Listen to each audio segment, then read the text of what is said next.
బాగానే ఉంది. ఇప్పుడు గవర్నమెంట్ వచ్చే బాగానే ఉంది కనుక రేట్లు పెంచేశారు అయ్యా. అన్నిటి 10 దాని రేట్లు పెంచేశారు. ఏమేమి పెరిగినాయి? ఏముందని నూనెలకి పప్పులకి అన్నిటి రేట్లు పెంచేశారు. అన్ని రేట్లు పెరిగాయా? మరి ఉచితంగా ఆర్టీసీ ప్రయాణం ఇచ్చామన్నారు. ఆటి బస్సు ఒకటి ఇస్తే సరిపోయింది. ఆటి పోయాను ఇంకేం అవసరం లేదా? ఆ, బస్సు ఒకటే కదా వేసాడు. ఆ, ఆ బస్సులో అందుబాటులో ఏముంటాయి? పొద్దున్న పనులకు వచ్చిన ఆటోకి వస్తాము. అవి ఎప్పుడొస్తాయి ఎప్పుడో తెలియదు. కంటిన్యూషన్గా ఉండట్లేదా ఆ బస్సులు? దొరకట్లే అసలు. ఆ, పొద్దున్న ఎప్పుడు 6ంటికి వద్ద బస్సు, మేము 5ంటికి వచ్చేస్తాం మార్కెట్. ఆ. అది ఆ, సరుకుల రేట్లు పెరిగాయి. కరెంట్ బిల్లు ఎలా ఉంది? కరెంట్ బిల్లు కూడా ఎట్లా ఉన్నాడో రేట్లు వేస్తున్నారు, బిల్లు వేస్తున్నారు. బాగా పెరిగింది. బాగా పెరిగిపోయింది.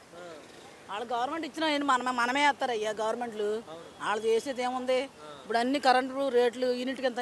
100 యూనిట్కి ఒక రేటు, 50 యూనిట్లకు ఒక రేటు, 200 యూనిట్లకు ఒక రేటు అలాగే వేస్తున్నారు.